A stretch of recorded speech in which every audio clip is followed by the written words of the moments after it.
Que é a questão também de como o governo Biden tem jogado para aproximar países que são historicamente rivais geopolíticos. Se você virasse para mim há 3, 4 anos atrás e falasse que Índia, China e Paquistão iam votar na mesma direção, eu não acreditaria. Eu também achei muito estranho isso. E foram. Não é estranho. Porque quando a gente entende... Não é bem que é previsível, mas é que forçaram, empurraram numa direção. Fizeram tanta bobagem que você acabou aproximando adversários assim que são quase irreconciliáveis. Eu acho que foi uma loucura muito grande. Mesmo China e Rússia, né? Olha, a quem está em casa talvez não esteja dimensionando isso que o professor falou. Gente, Índia e Paquistão, que são 2 adversários nucleares, estarem juntos na mesma posição. O Biden merecia, acho que todos os prêmios da idiotice do mundo de conseguir juntar esses 2, gente. Uma coisa de louco. É impensável. O senhor que se debruça sobre o assunto, sabe? Acho que se você falasse isso há 3 anos atrás com um aluno seu, eu ia achar que você está maluco. É claro que ainda estamos longe, mas muito longe de um bloco eurasiano muito longe. Mas já é surpreendente. Se eu fosse um estrategista de Washington, alguns também têm falado isso, pelo que eu tenho, estão preocupados com isso, porque isso é novo. O gato não subiu no telhado, mas já está no muro. Mas é uma percepção. Os Estados Unidos, durante toda a Guerra Fria, fizeram de tudo para evitar essa formação desse bloco eurasiano. Daí, por exemplo, o Kissinger se aproximar do Kissinger e o Nixon se aproximarem da China nos anos 70 para uma obra de engenharia diplomática se aproximar da União Soviética. Exatamente. E deu certo, funcionou. Mas hoje em dia o Biden está conseguindo desfazer toda uma doutrina norte-americana de evitar a formação de um grande bloco eurasiano. A China e a Rússia, mais ou menos assim, já está fechado, não tem mais muito o que fazer, até porque as sanções vão jogar a Rússia para o colo chinês. Não tem muita alternativa, né? Não tem alternativa. Vai ter que vender as coisas. O Irã estava meio por fora, meio vai, não vai. Também está começando também uma aproximação com a China e com a Rússia. Também era um rival histórico dos dois ao mesmo tempo. Só faltava a Índia. A Índia agora está, como eu disse, está muito longe de uma aliança e eu ainda sou cético disso evoluir, tá? Mas assim, em 2020, virada de 2019 para 20, eu era cético de muita coisa que aconteceu. Exatamente. O que o Biden fez que uniu esse pessoal?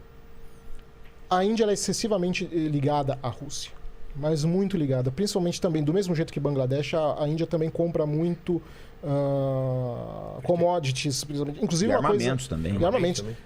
Eu não sei se posso estar exagerando, mas já uma coisa na casa de 90%, 80% dos equipamentos militares indianos vem da Rússia. Alguma coisa nessa ordem. É muito dependente. Então, assim, a Índia foi pressionada a uma situação que ela não poderia necessariamente se contrapor. O que alguns analistas nos Estados Unidos estão falando? Pô, a gente pressionou a Índia porque eles caíram numa armadilha de serem dependentes da Rússia. Mas não é. A relação Índia-Rússia é antiga, desde a União Soviética. Sim. Inclusive, tinham pactos entre a União Soviética e a Índia de, eventualmente, um conflito entre a União Soviética com a China, a Índia apoiar a União Soviética. E desertores da União Soviética, se desertassem na Índia, a Índia entregava. Porque tinha essa questão. Então é uma relação já histórica. É que a Índia tem uma política externa muito eficiente, fica muito difícil entender. Eles são lisos. Que a gente poderia aprender. Pega com a outra. A gente poderia muito aprender com a política externa indiana. Inclusive, eles estão negociando, agora não sei que pé que estão as negociações, de comprar petróleo barato da Rússia. Aproveitar, né? Aproveitar. Daí eu pergunto, por que o Brasil não faz o mesmo? Não, mas é que tá, né, professor? É uma coisa interessante isso. Eu digo sempre, depois eu vou voltar nesse caso das 3 guerras aí, mas você puxou um outro, é aquilo, vai. É como dizia o Teoria Zavascki, né? A gente puxa uma pena, vê uma galinha. Você falou esse caso do petróleo. Essa situação toda, que vai acabar gerando, é petróleo barato indo parar na mão da China. Os Estados Unidos são os maiores financiadores da China, os maiores. Há pouco tempo atrás, a China fechou um acordo de 400 bilhões de dólares com o Irã para vender petróleo por 25 anos. Petróleo, lógico, com desconto, que o chinês também não faz caridade, né? Petróleo com desconto. Quer dizer, nessa história, os Estados Unidos falam, nós estamos numa guerra econômica com a China, mas você financia o petróleo dele, você faz uma sanção contra o teu inimigo vai lá e vende petróleo barato para ele, vocês estão financiando os chineses. Não faz sentido isso, é uma burrice muito grande. Porque isso que você falou, que eu acho oportuno pra caramba, tá? Da desconstrução da obra do Kissinger e o Nixon.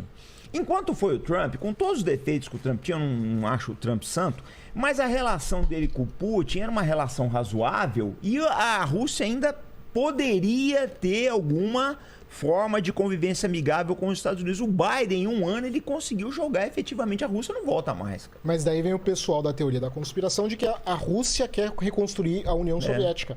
Então, e não quer? Não quer. Se ela quisesse, ela não tem força para fazer isso. Não tem mais. Não tem.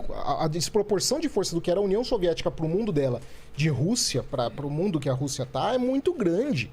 Porque, por exemplo, a gente tem que negociar com o Putin, tem que negociar com a Rússia. Ah, mas vai negociar com um ditador? Quem garante que ditador vai cumprir? Com Maduro eles podem, né? Você não pode condicionar acordos e tratados na base de boa-fé, porque a pessoa vai cumprir. Democracia também quebra a ditadura. Ou, perdão, democracia também quebra acordo. O que faz os países não quebrarem acordos? Salvaguarda. Se o custo militar, econômico ou político for muito alto para quebrar, eles vão cumprir. Mas se os países puderem dar um jeito de fugir dos seus compromissos, eles fogem. Você tá entendendo? Então, assim... Como agora a Rússia vai ter que pagar na moeda deles, né? Exatamente. Então, assim, o custo sempre é avaliado em todo tipo de tratado. O que garante que os países vão cumprir acordos não é a boa-fé humanitária e porque é uma democracia. Porque quantos tratados dos Estados Unidos já não quebraram também, os países europeus, e não estou falando também com faz parte do jogo. O que garante o país que manter acordo é o custo. É mais barato manter o acordo ou quebrar o acordo? Então, nesse sentido, o que acontece? Ao negociar com a Rússia, não tem opção, tem que negociar, porque eles estão lá. Vai ter que negociar. Não negociar só porque são ditaduras pode trazer uma série de efeitos muito piores. E a gente já está começando a ver o efeito bumerangue das sanções, que vai atingir principalmente os europeus. Os europeus vão pagar muito caro pelo efeito bumerangue disso. Talvez até mais do que no Brasil. Aliás, isso eu não tenho dúvida. Com certeza. Olha, são 3 da tarde aqui e eu estou aqui na minha casa, na minha piscina, trabalhando apenas com o meu celular. E o melhor de tudo, sem precisar ter um chefe chato, um emprego que você ganha um salário que mal paga as suas contas. E o principal, ganhando mais que a média salarial no Brasil. Tudo isso porque um dia eu decidi trabalhar através da internet. E após meses tendo resultados com essa estratégia, meses consecutivos mesmo, eu criei um método simples e passo a passo que, se cumprindo, vai te dar uma vida muito melhor do que você tem agora. E tudo que você precisa fazer é clicar no botão para você saber mais e conhecer um método.